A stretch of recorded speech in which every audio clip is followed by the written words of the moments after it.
Salve progressistas, eu sou o Clayson. Hoje a internet foi tomada por essa coisa de que o Bolsonaro é corno. É uma fala, são termos assim que não são tão politicamente corretos, é uma fala até um tanto quanto machista em alguns pontos. Ela não é uma fala feliz. É claro que, se tratando de bolsonarismo, falar de politicamente correto para eles, eles vão dar risada na sua cara, né? Porque são exatamente contra isso. Então, no caso de bolsonaristas, eles iriam fazer isso com a maior tranquilidade do mundo, iriam replicar esse discurso. Mas nós não somos bolsonaristas e nós condenamos as atitudes dos bolsonaristas. Então, a gente tem que deixar claro que é infeliz. E eu considero realmente infeliz essa história de corno e não sei o que, além de ser bem infantil e além de não ter absolutamente nada a ver com política, com os debates. É por isso que a proposta do vídeo de hoje, eu vou explicar para você em resumo o que de fato aconteceu, mas a proposta é nós abordarmos a resposta do Bolsonaro a essa movimentação toda que surgiu. Ele esteve presente numa cerimônia da concessão da ferrovia Oeste-Leste, na Bahia, e ele fez uma fala, é o vídeo que eu vou colocar daqui a pouquinho aqui, e é o vídeo que nós vamos analisar em detalhes hoje, aqui nessa proposta que nós vamos trazer para você de reflexão. É claro que antes é só para explicar para você o que de fato aconteceu. Nós tivemos um desdobramento de uma entrevista que nós já abordamos aqui hoje mais cedo. Vou deixar o vídeo aqui se você não assistiu. Se você não assistiu o vídeo de hoje mais cedo, é importante que você veja. Ali tem denúncias que são fundamentais para nós entendermos os crimes do bolsonarismo, do Bolsonaro e da sua família, dos seus filhos. Então, se você não viu o vídeo, por favor, veja esse vídeo. Vou deixar aqui no final para você acompanhar. E vou deixar no final também o link para nossa live de ontem, que foi muito bacana também. Vale a pena, se você não acompanhou a live, para você ver mais detalhes sobre os crimes envolvendo o Bolsonaro e a sua família. Hoje foi um desdobramento da reportagem em que o ex-funcionário do Bolsonaro, trabalhou 14 anos com a família Bolsonaro, ele explica então que o motivo da separação do Bolsonaro com a sua segunda esposa foi traição. Também aconteceu numa situação anterior que a primeira esposa, a Rogéria, que é a mãe dos filhos mais velhos, ele também tinha uma situação de traição ali no meio. Então havia essa questão também, isso foi colocado. Ao que tudo indica, a esposa dele estava envolvida com traição, surgiu uma carta aí para falar a respeito a Rogéria, desse assunto, e agora, mais recentemente, essa situação, isso aconteceu hoje, né? Essa reportagem em que a Ana Cristina, que está envolvida com uma série de questões de rachadinha e tudo mais, ela havia traído o Bolsonaro com um bombeiro que inclusive foi homenageado pelos próprios filhos.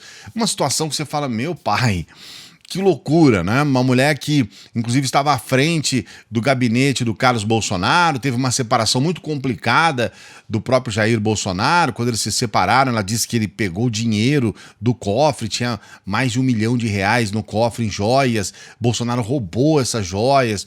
E aí, depois da separação, ela volta e aí acaba assumindo, então, esse gabinete do Carlos Bolsonaro, depois do Flávio Bolsonaro. A gente não entende como, né? Porque uma separação tão conturbada quanto essa levou o filho Jair Renan para fora do país. E aí é uma situação que ainda precisa ser explicada. Nada disso foi explicado em detalhes. A gente também não entende, né? Depois que você tem uma separação dessa, você convida a ex-esposa para participar de uma situação tão próxima dos filhos, sendo então a chefe de gabinete e coordenando essa situação toda de rachadinha, trazendo familiares. Ela trouxe uma série de familiares e eles faziam realmente umas falcatruas ali, né? Ao todo envolvendo cerca de 100 pessoas, que aí eles tiravam uma pessoa aqui, colocavam num gabinete ali, tiravam do gabinete, colocava lá. É uma coisa assim assustadora. E aí hoje surgiu esse assunto com relação à traição. Não é um assunto que a gente acha tão relevante, porque traição, né? Nós estamos livres disso. Eu me casei 3 vezes, eu não acredito que eu tenha sido. Pode até ser, mas nada foi confirmado de traição. Eu não traio minhas mulheres, não traí, e acho que elas não me traíram. Se traíram, eu não fiquei sabendo. Vamos colocar, como a gente é o último a saber. Mas veja bem, essas coisas todas eu ainda considero um pouco rasas e um pouco muito sem sentido, porque fica nessa coisa da piada, do deboche.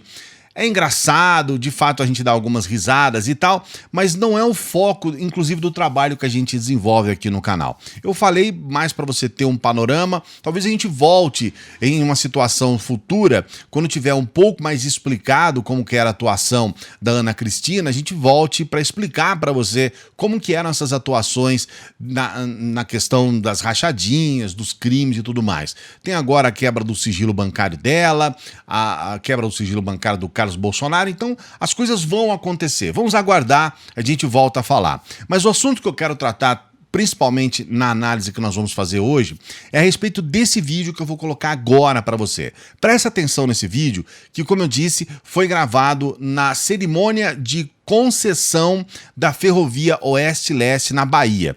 Presta atenção na fala do Bolsonaro, que a gente vai trazer uma análise sobre isso, sempre pedindo para você dar o like no vídeo, se inscrever no canal. Já estava esquecendo de dar o like aí? Pô, esquece não, a gente não pede dinheiro para você, a gente pede para você dar o like, se inscrever no canal, ativar o sininho. Então, por favor, dê esta força pra gente, tá? Se inscreva no canal se você não é inscrito e ative o sininho se você já é inscrito, dando like aqui para que outras pessoas como você possam ver o vídeo. Vamos acompanhar esse trecho e a gente volta com a reflexão a respeito. Eu duvido que aqueles um ou dois que ousam desafiar a Constituição, desrespeitar o povo brasileiro, saberá voltar para o seu lugar. Quem dá esse ultimato não sou eu, é o povo brasileiro. Povo esse no qual, repito, nós todos políticos devemos lealdade. O Supremo começa a ser renovado também. Nós não criticamos instituições ou poderes. Somos pontuais. Não podemos admitir que uma ou duas pessoas, usando da força do poder, queiram dar outro rumo para o nosso país. Essas uma ou duas pessoas têm que entender o seu lugar. E o recado de vocês, povo brasileiro, nas ruas, na próxima terça-feira, dia 7, será o ultimato para essas duas pessoas. Curvem-se à Constituição, respeitem a nossa liberdade. Entendam que vocês dois estão no caminho errado. Porque sempre dá tempo para se redimir.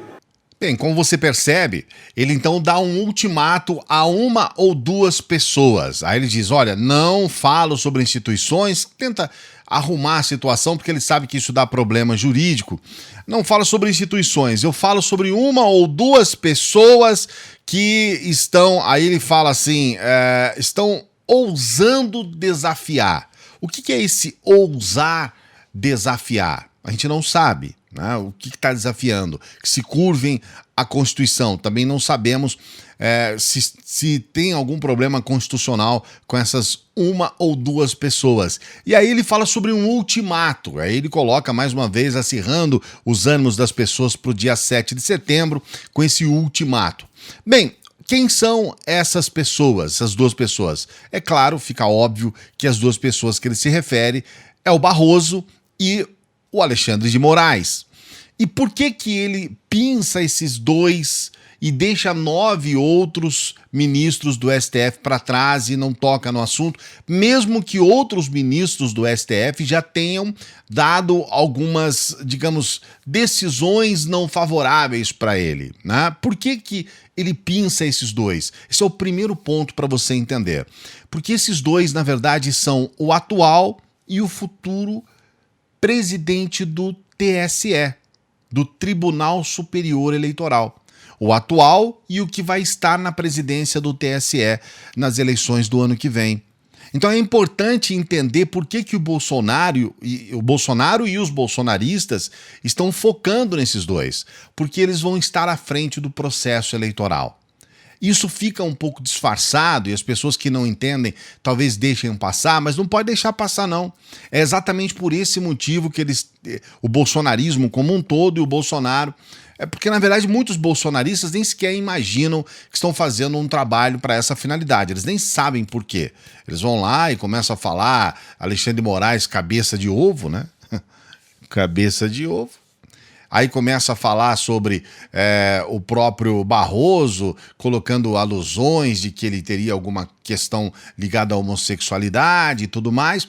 Tentam de todas as formas diminuir esses dois, mas eles nem sabem por quê. O motivo é esse. Porque eles vão estar coordenando o processo eleitoral. Estão, no caso do Barroso hoje e do Alexandre de Moraes numa situação futura. Então é importante você entender a questão estratégica, o motivo.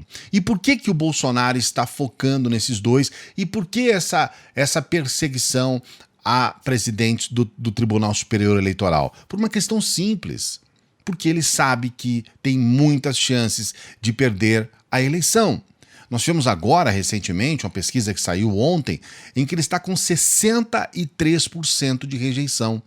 E essa situação é uma situação praticamente inviável para quem está numa corrida presidencial. Muitos especialistas falam que se você tem acima de 40% de rejeição, a sua reeleição ou a sua eleição, ela está inviabilizada, porque precisa acontecer um milagre muito grande com relação aos outros candidatos. Todos têm que ter o mesmo nível de rejeição seu para que haja alguma competitividade. Caso contrário, não tem como. E o Bolsonaro está com 63%, numa última pesquisa, 64% de rejeição. Então, é uma forma dele se preparar para se defender de uma derrota nas eleições. Então esse é um ponto importante. Outro ponto é que esse futuro do Brasil, ele é um futuro incerto e terrível para muitas pessoas. Muitas pessoas acham que, pelo fato de termos alguns bilionários na pandemia, as coisas estão fáceis para os mais ricos, mas não. A grande verdade é que nós estamos com uma situação complicada no país em todas as escalas, em todas as esferas, em todos os níveis sociais. Não precisa falar sobre os desempregados, né? Isso daí, nós estamos com 14 milhões de desempregados, nós estamos de volta ao mapa da fome, então nós temos pessoas sentindo fome no Brasil, né? Passando fome, nós temos os desempregados, nós temos microempresários que faliram, muitas falências. Então, entre os mais pobres e a classe média, estamos numa situação terrível. Aqueles mais endinheirados também estão passando uma situação de caos. Só para você ter uma ideia, a Bolsa de Valores do Brasil, em relação a outros países, é um desastre. A Bolsa ela vem registrando índices de queda constantes. E isso é terrível para uma certa classe social dos endinheirados. Os rentistas estão se dando muito mal. E é uma situação em que coloca o Brasil como um dos piores no mundo inteiro. A nossa bolsa, ela só não está pior do que talvez a bolsa da China, mas a bolsa da China é importante a gente levar em consideração que a China passa por um momento diferente do ponto de vista da sua reafirmação como uma potência, uma superpotência mundial. A China já é o segundo país do mundo e a China quer chegar lá no primeiro, é uma questão praticamente certa que a China vai ser o primeiro país do mundo, a primeira riqueza, a maior superpotência do mundo, mas ela quer chegar lá numa situação diferente do que está os Estados Unidos hoje e do que motiva os Estados Unidos hoje para cair para o segundo, que é a questão da desigualdade social. Então, se você observar a China, ela está sendo até um pouco dura com as grandes celebridades, ela quer diminuir essas diferenças. Então ela está taxando Só para você ter uma ideia, o Alibaba, né, é uma fintech, uma big tech, na verdade, eles vão ter que fazer uma doação aí, estão fazendo uma doação de 14 bilhões de dólares. Inclusive caiu agora 5% o valor das ações do Alibaba exatamente em função disso, né? Porque é uma coisa assim, eles estão sendo obrigados praticamente a fazer ações sociais porque a China ela quer equalizar isso. Então é uma outra realidade a da China. A China ela está, de alguma forma, trazendo mais poder para que ela chegue até a maior superpotência do mundo de uma forma mais estável, diminuindo essas desigualdades terríveis que existem na China e que são cada vez mais crescentes nos Estados Unidos. Então é uma situação muito distinta, muito diferente do que acontece no Brasil. E o Brasil está numa situação de completo caos, tudo desmoronando. Bolsonaro sabe disso, desconfia disso, por isso ele se prepara para ser um mau perdedor no ano que vem. O que você pensa a respeito disso? Você acha correto que o Bolsonaro atice ainda mais, acirrando o radicalismo desses bolsonaristas mais aloprados contra as instituições, contra figuras do judiciário, contra a democracia? Você acha isso correto? Ou você acha que o Bolsonaro deveria, na verdade, gerir o país, trazendo soluções para os preços altos, para o desemprego, para as mortes, para uma crise hídrica que está aí batendo as portas, nesse preço absurdo que vai se transformar agora nos próximos meses, a conta de luz, a água, a gente podendo ter o racionamento? O que você acha a respeito disso? Coloque seu comentário aqui. Não se esqueça de dar o like no vídeo, se inscrever no canal e ativar o sininho. A gente se encontra numa próxima. Bom final de semana.